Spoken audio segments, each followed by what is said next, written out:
No, I was dead broke, you know, and I was filling out job applications at various, well, anything, you know, video stores or coffee joints or whatever. And a friend of mine, who happened to be an actor, Nicolas Cage, yeah, you know, he said, I think you should try acting. And I met his agent. She sent me to read for something, and they hired me. What was that? Do you remember what that was? Yeah, that was Nightmare on Elm Street, the first one. So what do you dream? Forget it, Tina. The point is that everyone has a bad dream once in a while. It's no biggie. Yeah, next time you have one, just tell yourself that's all it is, right while you're having it, you know? Once you do that, you wake right up. At least it works for me. I'm interested in the creative process. That's what I'm in it for, is the creative process and the collaboration and the experimenting and the possibilities of what can be. I suppose I've always been fascinated with the idea of the underdog. I think I always sort of, growing up, that universal feeling of you know, being the underdog or feeling like the underdog, never really fitting in somewhere. Society deems things normal, you know. They say this is normal and that's it, you know. And I just don't really see things that way, you know. I think society is too quick to judge. The interesting thing about Johnny is when he was going with a woman, he was totally committed to that relationship, always. He fell in love with one and stuck with one, and obviously fell in love easily. You know, he's a little bit enchanting, you know, not in a romantic way, obviously, but like there's something kind of like childlike and fascinating about him, and he has this fascination with the world and things around it. I mean, I think he's a very curious individual, and they're very mysterious, obviously. At this point, I would say that the European film industry, there's less boundaries. Everything's a bit wider, so you can. There's more room for experimentation, really. I mean, in your basic American movie, I mean, unfortunately, America, I mean, relies on formulas and stuff like that, which, for me, tend to get a bit boring. In the first 2 seasons, I think there was a lot of good stuff going on. There were good, important messages. But I think that towards the 3rd season, it started to get a little showboaty, you know what I mean? It started to become false. It started to become like this action-packed, you know, it's like a can of soup, you know, you just market it and send it out there. Everybody's damaged. Well, everyone is damaged on some level, and I'm fascinated with human behavior. I'm fascinated with the flaws of the human being. I mean, I'm just fascinated with it. I mean, ticks and, yeah, just sort of character flaws, yeah. I was, without question, a product. Not my own product. I was somebody else's product. And they shoved me down the throats of America, and it was a very uncomfortable situation. And I swore to myself that when I got off that show,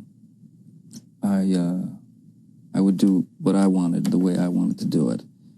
And I stick to that. So, I mean, if I had to do leading man things just to continue to be an actor, to continue to work, nah, I'd rather go back to pumping gas. And for me, it's always been easier is not the word, more comfortable for me to hide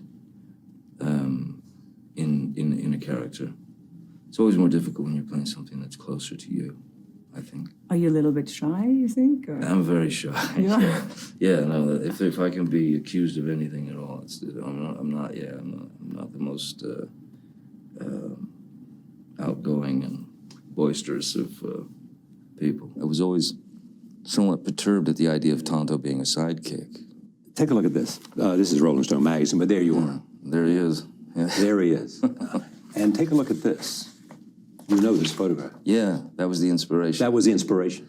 That was indeed the inspiration. I saw that. I was immediately struck by the lines going down his face, because it appeared to me that as if the man had been cut into quarters, you know. And there were the various sections of the man: the personality, the rage, the damaged child, the this to that, you know. So You can see all that in the face. that's what I felt, you know. You are a musician, and that's what you thought you would be, a famous, whatever, musician. Yeah, since I was about 12. 12 years old. And what is your instruments? You play multiple instruments? Mostly guitar. Guitar? Yeah. You started in Kentucky, is that where it started? Yeah. I think it was. Yeah. And then you went where? Did you go from Kentucky? South Florida. South Florida? Yeah. And then you went to Hollywood, Los Angeles? When I was, And you were going to be a music star? well, not necessarily. Yeah.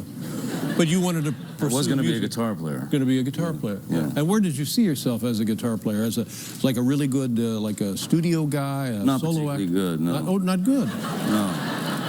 But I was all right. But you had never thought about acting. Never once, no. That's crazy, isn't it? Yeah. Yeah. Look at us now. Yeah. So When I was, you know, playing clubs at, you know, 15, 16, 17 years old, even then, I was, you know, trying to stay out of the lights. You know, tried to stay in the darkness and just play my guitar. The idea of being that lead singer, you know, of being the front man, to me, when you're in a group or a band, is what do you think makes you good at what you do? You have to think you're good. I'm okay. You don't watch yourself, right? I don't know. I don't like to watch myself, but I think, you know, I maintain a hunger, but not an ambition. You know, I'm very happy to explore all possibilities of a character and really, you know, dive into to the role. I mean, to the point of where, you know, Disney wanted to fire me. They wanted to fire you from Pirates? Yeah. Because? They couldn't understand what I was doing, you know. They didn't understand the character. They actually were contemplating subtitling the film, you know. Did you really make me one? Last night, it's wet. Wow! It's Larry. Thank you! Well, I mean... Oh. Thanks. It's really wet? Yeah, it's wet. He said that you really are a good dancer. I find that really, really right up next to impossible to believe. Because, I fear dancing. You fear it? I actually fear it. Why? Because, you know, it's one of those things, I can appreciate it from a distance and you know, the expression of it and all that, and the form, but I fear it because it's just so odd, the idea of it. For me, I never... He's magical. He is. He's a creature. He's like he's a real, true artist. I suppose he's got that sort of unique combination of extreme warmth and generosity, and doesn't take himself very seriously, and is sort of, there's something inherently kind of accessible about him, as well as being utterly mysterious. It's that sort of contradiction that I think probably makes movie stars. I'm not saying that I'm completely mad, although I've been accused of that many times over the years. But I hope that people will, if they do have that tendency, that they can find a way to embrace it. I mean, use it in a creative sense if you can, but use that to find your way to be able to stand on solid ground, where once embraced, you know, a good deal of the pain goes away. There's pain involved.